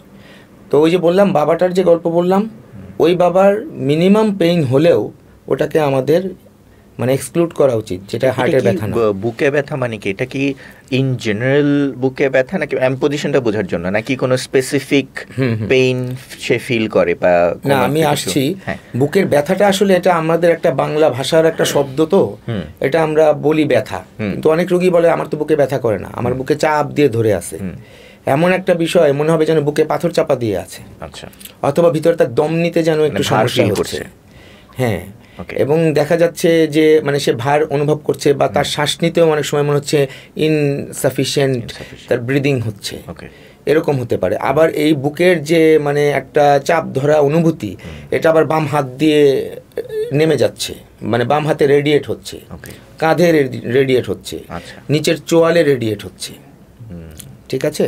তারপরে যেমন ধরেন এটার সাথে শরীর ঘেমে যাচ্ছে, আচ্ছা, অতিরিক্ত অস্থিরতা তৈরি হচ্ছে, শ্বাসকষ্ট তৈরি হয়ে যাচ্ছে ফর্মালি, ঠিক আছে, বমি হচ্ছে, বমি বমি ভাব হচ্ছে, এরকম যদি সিচুয়েশনগুলো হয়, সেই ক্ষেত্রে ওটা হার্টেরই প্রবলেম বলেই আগে আমাদের মাথায় নেওয়া উচিত। এখন যদি দেখা গেল যে ওটা তার হার্টের প্রবলেম না, কথার কথা তার হয়তো পেপটিক আলসার ডিজিজ আছে, সেটাও পেটে জ্বালা পোড়া হয়, ইভেন হার্টের ব্যথা জ্বালা পোড়া হিসেবেও আসতে পারে। এখন দেখা গেলো তার পেটে জ্বালা পোড়া হয়, সেই সময় তার বমিও হয়েছে, শরীরও ঘাম দিছে, কিন্তু ঘটনাটা হচ্ছে ওইটার কারণে তার যত না মৃত্যু ঝুঁকি, তার চেয়ে এটা যদি হার্ট অ্যাটাক হয়ে এই ঘটনাগুলো ঘটে, সেটার মৃত্যু ঝুঁকি অনেক বেশি। তো যদি এখন আমরা দেখি যে কারো এরকম রিস্ক ফ্যাক্টর আছে, তার এরকম একটা কমপ্লেইন হচ্ছে, এটা নিয়ে কাল বিলম্ব করা উচিত না, যে আচ্ছা ঠিক আছে আমার ছেলে বাসায় আসুক আমি তখন যাব, অথবা আজকে রাত থেকে কালকে সকাল ভোর হোক আমি তখন ডাক্তারের কাছে যাব, বা আমি এখন গ্রামে আসি আমি 2 দিন পরে আমি শহরে যাব তখন আমি গিয়ে দেখাবো, এইসব চিন্তা তখন করা উচিত না। So in case of severe chest pain, সেক্ষেত্রে কি বাসার মানে আশেপাশের মানুষদের কোনো করণীয় আছে, নাকি straight run for the hospital, to the hospital? এখন আসলে আইডিয়ালি উচিত straight run for the hospital, but সবসময় তো সব রকম পরিস্থিতি আমাদের থাকে না। সেই ক্ষেত্রে ধরেন এখন একটা মানুষের যদি রিস্ক ফ্যাক্টর যদি স্ট্রংলি পজিটিভ থাকে, তার যদি বুকে চেস্ট পেইন হয় এবং সেটা যদি দেখা যায় যে আধা ঘন্টার বেশি পার হয়ে গেছে, হ্যাঁ, সেই ক্ষেত্রে তার অবশ্যই মানে ডাক্তারের কাছে চলে যাওয়া, বা নিকটস্থ ইমার্জেন্সি বা কার্ডিয়াক ইমার্জেন্সি কোথায় আছে এরকম একটা প্ল্যান আগেই মাথায় রাখা উচিত। আর ইন দ্য মিন টাইম সে যেটা করতে পারে, আমরা ইকোস্প্রিন নামে একটা ওষুধ আছে, অ্যাসপিরিন, এটা 75 মিলিগ্রামের ডোজ পাওয়া যায়, খুবই চিপ একটা ড্রাগ। এটা সে লোকাল ফার্মেসি থেকে বা আশেপাশে কোথাও থেকে সে মানে একই সঙ্গে 4টা ওষুধ খেয়ে নিতে পারে গ্যাস্ট্রিকের ওষুধের সাথে। আচ্ছা, মানে গ্যাস্ট্রিকের একসাথে 4টা মানে হলো 300 মিলিগ্রাম, আর তার সাথে গ্যাস্ট্রিকের ওষুধ। গ্যাস্ট্রিকের মিন্স আমি আবারও বলে নিচ্ছি যে এটাকে অ্যাকশন পয়েন্ট হিসেবে নেওয়ার আগে সিভিয়ারিটিটা বুঝে ডেফিনেটলি নিতে হবে, ডেফিনেটলি। এবং এটা করেও সে তখন যে আমি একটা কিছু করে এখন আমি বসে থাকবো তা না, আমাকে আলটিমেটলি ইমার্জেন্সি বা কার্ডিয়াক কোনো পয়েন্টে যেতেই হবে, আমার একটা ইসিজি করা লাগবে। ওই ইসিজিটা আমাকে ইন্ডিকেট করবে যে না এই রোগীটা কি এখন কোন ধরনের সিচুয়েশনে আছে, এটা কি এখন কোনো মেজর হার্ট অ্যাটাকের দিকে আছে, নাকি এটা কোনো মাইনর হার্ট অ্যাটাকের পর্যায়ে আছে, নাকি এটার আরেকটা টার্ম আছে আমরা বলি আনস্টেবল এনজাইনা, নাকি এটার এখন মানে একটা সিম্পলি জাস্ট একটা মানে নন কার্ডিয়াক পেইন। ওকে, একটা ইন্টারেস্টিং ফানি কোয়েশ্চেন করব, যেটা অ্যাকচুয়ালি আমার চারপাশে হার্ট রিলেটেড ডিজিজ বা চারপাশে সাধারণ মানুষের কনভারসেশন থেকে যেটা শুনেছি, যে হার্টের ডক্টরদের কাছে গেলে প্রথমেই রিং পরিয়ে দেয়। এইটা কি ধরনের কমপ্লেন, বা এটা আসলে কোথা থেকে আসলো, বা আসলে কি আসলে কোন ধরনের রোগীদের, অ্যাকচুয়ালি আমার মেইন আসল কোশ্চেনটা যেটা, সেটা হচ্ছে কোন ধরনের রোগীদের আসলে হার্টের রিং পরা উচিত এবং এই সিচুয়েশনটা কিভাবে হ্যান্ডেল করে আর কি। না আসলে হার্টের রিং পরানোর বিষয়টা তো ডেফিনেটলি এটা একটা মানে specific treatment for major heart attack. যখন একটা রোগীর ইমিডিয়েটলি মেজর হার্ট অ্যাটাক হয়, এখনকার প্রোটোকল ইন্টারন্যাশনালি, সেটা আমেরিকান হার্ট অ্যাসোসিয়েশনই বলেন আর ইউরোপিয়ান সোসাইটি অফ কার্ডিওলজি বলেন, সব জায়গাতেই উঠে আসছে যে সেটা 30 মিনিট থেকে শুরু করে 1.5 ঘন্টা বা 2 ঘন্টার মধ্যে যদি একটা হসপিটালে সে যদি পৌঁছাইতে পারে এবং তাকে যদি আমরা তৎক্ষণাৎ এনজিওগ্রাম করে রিং বসায় ফেলতে পারি, তাহলে ওই রোগীর হার্টের যে ড্যামেজ হওয়ার মাত্রা ওটাকে আমরা অনেক মিনিমাইজ করে ফেলতে পারি। সেই কারণেই এই রোগীগুলোকে আমরা যাওয়ার সাথে সাথেই এখন কার্ডিয়াক ইমার্জেন্সিগুলোতে অ্যাপ্রোচ করা হয় যে আমরা আপনার এটা রিং পরাতে চাই। ওকে, সেক্ষেত্রে আমি যেটা মানে নর্মালি একদম সাধারণ মানুষের মতো বলছি যে নর্মাল যেটা হয় যে ডক্টরের কাছে টেস্ট করতে গেল, ডক্টর বলছে যে এই সিচুয়েশন থেকে এখনই অপারেশনের দিকে যেতে হবে, অথচ হয়তো রোগী অনেক সময় ফিল করছে না আমি হয়তো অত সিভিয়ার স্টেজে নাই, অথচ সেখানে সার্জারির জন্য বলছে।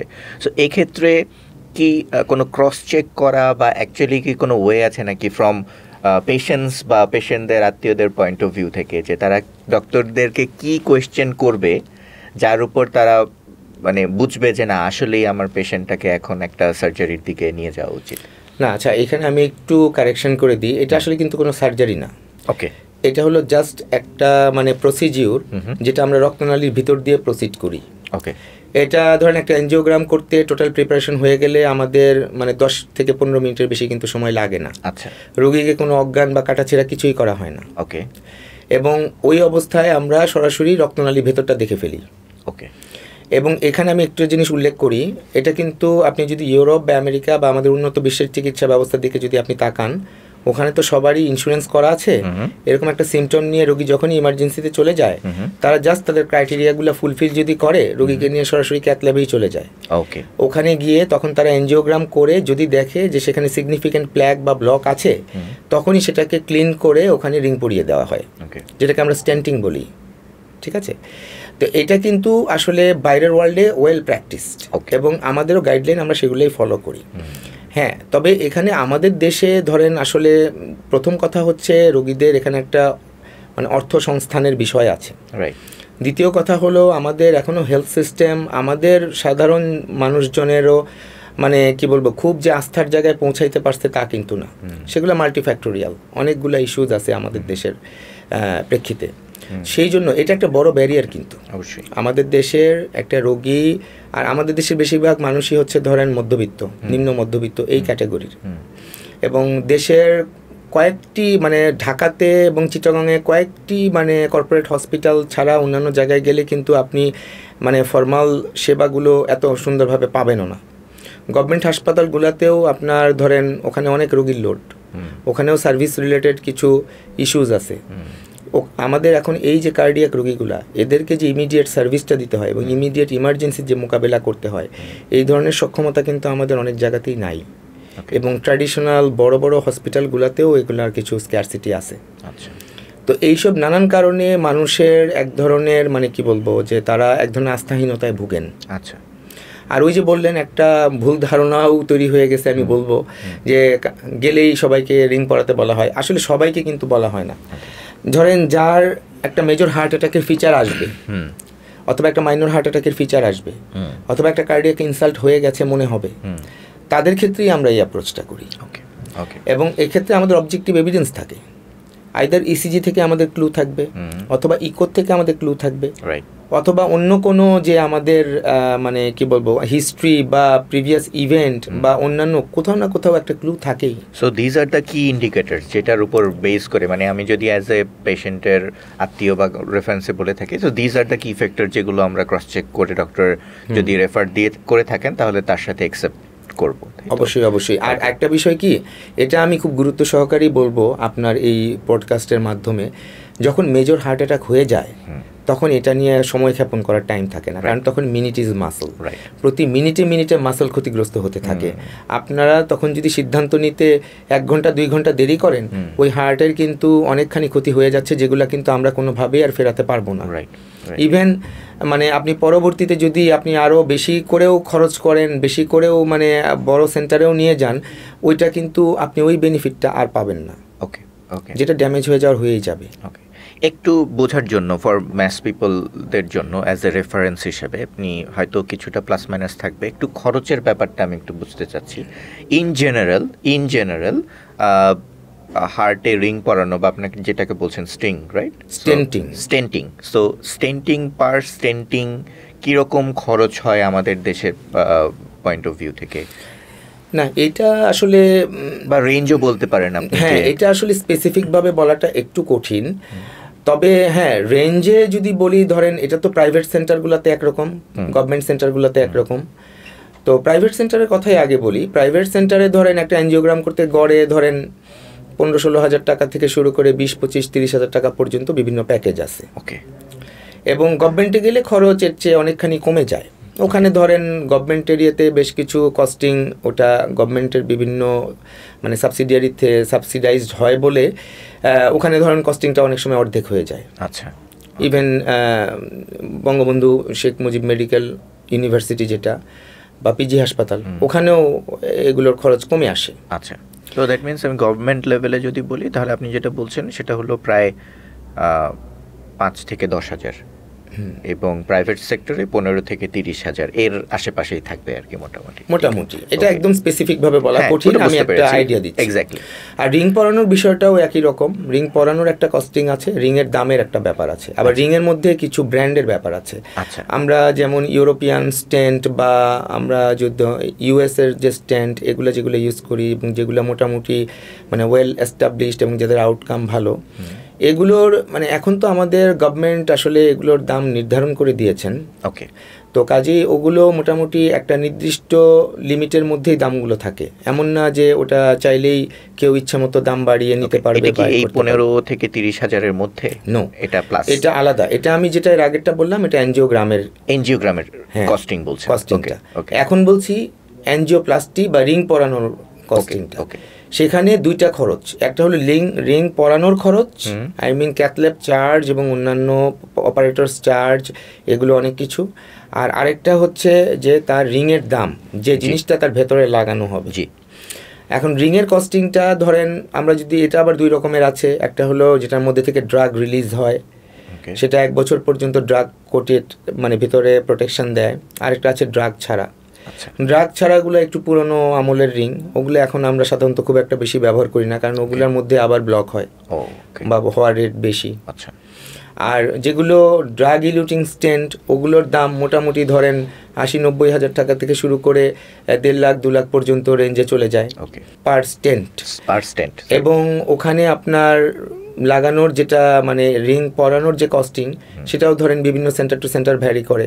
তবে মোটামুটি 70-80 হাজার টাকা থেকে শুরু করে 1 লাখ টাকা বা তারও বেশি পর্যন্ত চলে যায় কস্টিং। মানে আমরা যদি একটু সহজ করে বলি, ধরেন একটা ড্রাগ ইলিউটিং স্টেন্ট মোটামুটি মাঝারি মানের দাম, সেটা যদি পড়াতে হয় প্রাইভেট সেন্টারগুলোতে মোটামুটি মানে 1.5 লাখ টাকার উপরে 1,70,80 এরকম কস্টিংয়ে চলে যায়। ওকে। হ্যাঁ, সেটা বিভিন্ন জায়গায় বিভিন্ন রকম কিছু হয়তো ছাড় করার বা বিভিন্ন জায়গায় কিছু কনসিডারেশনে কিছু জায়গা থাকে, বাট দিস আর জেনারেল এবং কিছু কোথাও আবার সার্ভিস রিলেটেড কিছু ইস্যুস থাকে, সেখানে আবার একটু বেশি হয়, প্লাস হয় আর কি। বাট ইন জেনারেল এই কস্টিংটা হবে। আর এই কস্টিংটাই আপনি যখন গভর্নমেন্ট সেন্টারে যাবেন বা মানে সেমি গভর্নমেন্ট বা যেখানে সাবসিডাইজড এরকম জায়গাগুলোয় যাবেন, সেখানে কিছুটা কমে আসবে। সেখানে সেম যদি ওই সেম ক্যাটাগরিটাই আমি বলি, সেখানে গেলে আপনাদের হয়তো সেটাও মানে এখন স্টেন্টের যে দামটা, এটা যদি গভর্নমেন্ট প্রোভাইড করে থাকে তাহলে তো ওটা আর দিতে হলো না, কিন্তু নইলে তো স্টেন্টের দাম তো আপনাকে দিতেই হবে। এখন যেটা কথা 80 হাজার টাকা দাম, সেটা তো 80 হাজার টাকাই পড়বে। আর যেটা আপনার এখন ওই যে অন্য জায়গায় যেটা প্রাইভেট সেন্টারে যেটা কথার কথা 1 লাখ টাকা খরচ পড়তো লাগানোর জন্য, সেটা হয়তো গভর্নমেন্ট সেন্টারে গেলে আপনার 20-25 হাজার টাকার মধ্যে হয়ে যাবে। আচ্ছা। তাহলে যেটা আমি বললাম গভর্নমেন্ট সেন্টারে 1,70,000 হাজার টাকা পড়লো, সেটাই আপনার একটা মানে প্রাইভেট সেন্টারে যেটা আপনার 1,70,000 হাজার টাকা পড়লো, সেটা একটা গভর্নমেন্ট সেন্টারে গেলে হয়তো 1 লাখ টাকার মধ্যে আপনি পড়ায় আসতে পারবেন। ওকে, ইন্টারেস্টিং। একটু রেগুলার পেশেন্ট যারা আছে, হার্টের রেগুলার পেশেন্ট, তাদের কি সবসময়ই মেডিসিনের উপর থাকতে হয়, লাইক ডায়াবেটিকের মতো সবসময় কি মেডিসিন মেনটেন করে চলতে হয়, নাকি আমরা কন্টিনিউয়াস মানে আপনারা যেভাবে রেগুলার পেশেন্ট হ্যান্ডেল করেন, এটা কি একটা নির্দিষ্ট সময় পর রেগুলার লাইফস্টাইলে তারা ফিরে যেতে পারে, নাকি continuous is this part of their life? যে medicine and like maintaining lifestyle and everything? না, অবশ্যই না, এটা তো আমি তো আমার রোগীদের সাথে আমি অনেক সময় একটু মানে ফান করি। ফান মানে হচ্ছে তাদেরকে একটু ইজি করার জন্য আমরা বলি। ব্যাপারটা হচ্ছে যে এটা হার্ট ডিজিজ হওয়া মানে হার্ট ডিজিজ রিলেটেড ক্লাবে প্রবেশ করা। আচ্ছা, একটা ক্লাব যদি হয়, একটা বনেদি ক্লাব যদি হয়, হ্যাঁ, আমরা রোগের মধ্যেও হার্ট ডিজিজটাকে একটা বনেদি রোগ ধরতে পারি। মানে এটাকে আমি একটু স্যাটায়ার করেই বলছি যে আপনি যখন একটা বনেদি ক্লাবে যাবেন, আপনাকে উইকেন্ডে যেতে হবে, আপনাকে ওখানে মানে রেগুলার কিছু অ্যাক্টিভিটিস করতে হবে, ওখানে কিছু জায়গায় পার্টিসিপেট করতে হবে, something like that. Heart disease মানে হচ্ছে আপনি এখন একটা ওরকম একটা বনেদি সংগঠনে আপনি প্রবেশ করেছেন।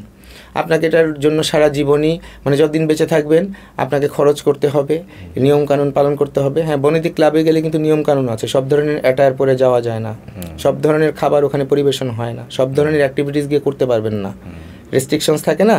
ঠিক সেরকম আমাদের হার্ট ডিজিজের রোগীদেরও তখন তাদের সব কিছুই ডিসিপ্লিনড হয়ে যাবে, ওষুধপত্র নিয়মিত খাবে, রেগুলার ডক্টরের সাথে এসে তার বিষয়গুলো নিয়ে মানে ফলো আপ করবেন। হ্যাঁ, ইমার্জেন্সি হলে কালক্ষেপণ করা যাবে না, ইমিডিয়েটলি ইমার্জেন্সিতে চলে যাবেন। তাহলে একজন জেনারেল হার্টের পেশেন্টের কতদিন পর পর ডক্টর ভিজিটটা করা অবশ্যই উচিত? এটা নির্ভর করে হচ্ছে রোগীর কন্ডিশনের উপর। আচ্ছা, যদি রোগীর কন্ডিশন স্টেবল থাকে 3 মাস 6 মাসে একবার গেলেও হয়, আচ্ছা, বা বছরে একবারও কারো কারো আমরা আসতে বলি। ওকে। আর যদি সেখানে আনস্টেবল কোনো একটা ফ্যাক্টর থাকে সেক্ষেত্রে আরো ফ্রিকোয়েন্টলি আসতে বলি। মানে depend on situation. It depends on situation, এটা টোটালি একটা ইন্ডিভিজুয়ালাইজড ইস্যু। ওকে, ওকে। সো জেনারেলাইজ কোনো আসলে করা সম্ভব নয় এটাকে আসলে ইন্ডিভিজুয়াল জেনারেলাইজ এটাই যে আপনাকে আপনার ডক্টরের কাছে যেতে হবে। আচ্ছা, এটা হলো জেনারেলাইজ, এবং সেটা তো মানে এক্সপার্ট ডক্টরের কাছে যে এটা ডিল করে। তাহলে আমাদের ইন জেনারেল তাহলে আমাদের অ্যাকচুয়ালি হার্টজনিত প্রবলেমের কারণে কার কাছে যাওয়া উচিত? মানে কোন স্পেশালিস্ট মানুষের কাছে যাওয়া উচিত, বা ডক্টরের সাথে কি ট্যাগ থাকলে তার কাছে যাওয়া উচিত? না, অবভিয়াসলি হৃদরোগ বিশেষজ্ঞ বা কার্ডিওলজিস্ট, এনাদের কাছেই ওনারা যাবেন। যাওয়ার পরে অ্যাসেসমেন্ট হবে। আর আসলে হৃদরোগের একটা পোর্শন নিয়ে আমরা আজকে মেইনলি কথা বলছি। হৃদরোগের আরও অনেকগুলো ভ্যারাইটিস আছে, ভালভের সমস্যা আছে, জন্মগত হার্টের ত্রুটি আছে, অনেক কিছু আছে। তো ইভেন রক্ত নালীরও রোগ আছে। তো এগুলো সব কিছুই আর কি বিভিন্ন ডিসিপ্লিনে যায়। তবে একজন হৃদরোগ বিশেষজ্ঞের কাছে গেলে তিনি আপনাকে গাইড করতে পারবেন আপনার কোথায় কার কাছে কিভাবে মানে কোন ব্রাঞ্চে পরে আপনি যাবেন, কারণ এগুলোর মধ্যে আমাদের অনেক ব্রাঞ্চিং আছে। আর আমি যেমন রিং পরানো বা এনজিওগ্রাম এগুলোর কথা বললাম, এগুলো ইন্টারভেনশন কার্ডিওলজিস্ট করেন। কিন্তু বাইপাস সার্জারি তো সেটা তো করেন একজন কার্ডিয়াক সার্জন, সেটা আবার একটা ডিফারেন্ট টোটাল একটা ওটা একটা অন্য আরেক দুনিয়ার মতো। এবং যখন দেখা যাচ্ছে যে এইখানে কাজের লেভেল মানে স্টেজটা পার হয়ে গেছে, তখনই ওই রোগীগুলোকে ওই অংশে পাঠিয়ে দিতে হয়, ওই দুনিয়ায় ট্রান্সফার করে দিতে হয়, তখন আবার তারা গিয়ে নতুন জগৎ দেখেন, এরকম আর কি। So first contact point is cardiologist. একজন কার্ডিওলজিস্টের কাছে গেলেই he can guide you definitely. Okay, interesting. So ভাইয়া আসলে অনেক সলিড ডিসকাশন হলো আপনার সাথে, একদম শেষ পর্যায়ে চলে এসেছি। আমার কাছে একটা নোট আছে, সেখানে অ্যাকচুয়ালি কমন কিছু ট্যাভিউ বা স্টেটমেন্ট অ্যাকচুয়ালি আমি পিক করেছি, সেগুলো অ্যাকচুয়ালি আপনাকে বলবো, সেখান থেকে আপনি একটু কুইক আনসার দিবেন যে এই স্টেটমেন্টগুলো কি ঠিক আছে, বা এটা সম্পর্কে আপনি কিছু অ্যাড করতে চাইলে অ্যাড করতে পারেন।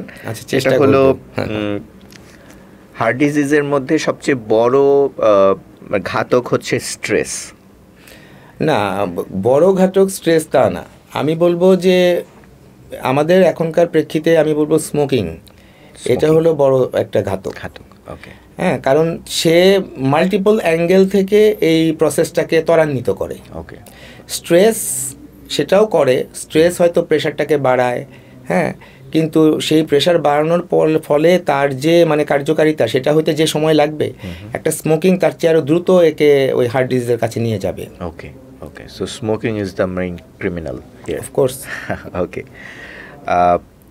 বডি ফ্যাট মানে চর্বি মানেই খারাপ। Is there any good fat, bad fat or something? না, বডিতে তো ধরেন ফ্যাট আসলে আমাদের তো একটা গুরুত্বপূর্ণ অনুষঙ্গ। আমাদের শরীরের প্রত্যেকটা কোষ যে গঠন হয়েছে, সেই কোষের যে মানে কি বলবো যে মেমব্রেন, যেটা আর কি সেল মেমব্রেন বলি, ওর মধ্যে কিন্তু লিপিড বাই লেয়ার থাকে, মানে দ্বিস্তরের চর্বি থাকে। তো কাজে এটা বডির একটা গুরুত্বপূর্ণ অনুষঙ্গ। কিন্তু ফ্যাট যদি বলেন, স্যাচুরেটেড ফ্যাট গ্রহণ করা আমাদের জন্য খারাপ। আর যেটা ওই যে আমি বললাম যে ফিশ ওখান থেকে যে ফ্যাটটা আসতেছে, ভেজিটেবল থেকে যে ফ্যাটটা আসতেছে, ওগুলো সেই তুলনায় গুড ফ্যাট। ওকে, ইন্টারেস্টিং। হৃদরোগ শুধু বয়স্কদের জন্যই হয়? এটা তো আপনি আমাকে অ্যান্সার দিতে পারবেন, আমাদের ডিসকাশনে চলে আসলো। এটা এখন বয়স কোনো ম্যাটার না, young, elderly, each and every people are now in same risk. এল্ডারলিদের একটু বেশি, কিন্তু ইয়াংরাও এখন কোনো অংশে কম না। ওকে, যাদের হৃদরোগ হয়ে গেছে ঔষধ নিলেই সব ঠিক, লাইফস্টাইল মেনটেন না করলেও চলবে? না, অবশ্যই না, লাইফস্টাইল সবার আগে। লাইফস্টাইল, হ্যাঁ, ওষুধও নিতে হবে। এখন একটা মানুষের হার্ট অ্যাটাক যখন হয়ে গেছে, তাকে তখন ওষুধ নিতে হবে, নিয়মিত ডক্টরের কাছে ফলো আপে থাকতে হবে, হ্যাঁ, এবং তাকে লাইফস্টাইলগুলোও মেনটেন করতে হবে। বিশেষ করে তার রিস্ক ফ্যাক্টর যদি থাকে সেটাকেও কন্ট্রোল করতে হবে, diabetes, high pressure, cholesterol. General ওজনের মধ্যে থাকলে হার্টের অসুখ হওয়ার সম্ভাবনা খুবই কম? না, সরাসরি মানে ওজনের সাথে হার্টের কোনো মানে ডিজিজের এরকম মানে সমানুপাতিক কোনো সম্পর্ক নাই। আচ্ছা, এখন এমনও হয় যে অনেকেই আছে স্লিম। আমার অনেক রোগীরা এসে বলে, আমি সারা জীবন এত বেঁচে চললাম, এত হিসেব করলাম, কোনোদিন একটা সিগারেটের টানও দিই নাই, আমার কিনা হার্টের সমস্যা হলো, মানে সে মেনে নিতে পারছে না। কিন্তু আসলে ঘটনাটা টা না, তার হয়তো শরীরে অন্য আরও কোনো ফ্যাক্টর আছে, অন্য কোনো সিচুয়েশন আছে যেটা তার প্ল্যাক বিল্ড আপ করেছে, পরবর্তীতে তাকে হার্ট ডিজিজের দ্বারপ্রান্তে নিয়ে গেছে। সেটাকে স্লিম হয়ে থাকলে কনফিডেন্ট থাকা যাবে না? না, পয়েন্ট তো ওটা একটা পয়েন্ট। রাইট। তো থ্যাংক ইউ সো মাচ ভাইয়া, খুবই ভালো একটা সময় কাটলো, অনেক ইনফরমেশন আপনার কাছ থেকে পেয়েছি। আই এম শিওর আপনার মাধ্যমে আমাদের দর্শকরা অনেক ইম্পর্টেন্ট ইনফরমেশন পেয়েছে। কারো কোনো কোয়েশ্চেন থাকলে ডেফিনেটলি আমি কমেন্টে পাবো এবং সেগুলো আপনাকে পাস করব। এবং আপনার অলরেডি কোথায় আছেন, সার্ভিস দিচ্ছেন আমরা জানি। তারপর আরেকবার যদি একটু বলে নেন, আপনার সাথে যোগাযোগ যদি কেউ করতে চায় তাহলে কোথায় কিভাবে আপনার সাথে দেখা করা যাবে যে কোনো কারণে, সেটা যদি একটু বলেন সর্বশেষে। না, আমি ডাক্তার মোহাম্মদ আরিফুর রহমান, আমি কনসালটেন্ট, কার্ডিওলজি এবং মেডিসিন দুটো বিষয়ই প্র্যাকটিস করছি, BRB hospitals limited, Panthapath, Dhaka. কারো কোনো যদি কোয়ারি থাকে, কোনো প্রয়োজন থাকে, অবশ্যই আমার সাথে যোগাযোগ করবেন। আমি চেষ্টা করি আমার রোগীদের প্রত্যেকটা প্রশ্নেরই জবাব দিতে এবং প্রত্যেকটা ধারণাকেই আমি তাদের যেটা ভুল ধারণা বা যেটা সঠিক ধারণা সেটাকে আমি এস্টাবলিশ করতে তাদেরকে আমি হেল্প করি। Well, thank you so much again ভাইয়া। পরবর্তীতে আবার কোনো স্পেশালাইজ কোনো কোয়েরিতে আপনার সাথে দেখা হবে, কথা হবে। It was a very good time, thank you so much. Thank you so much also. আর আমিও আসলে খুবই আনন্দিত, আমার এই কথা যদি কোনো মানুষের মিনিমাম কোনো উপকারে যদি আসে, সেটাও আমি মনে করি যে আমার জন্য একটা পরম পাওয়া। ধন্যবাদ আপনাকেও।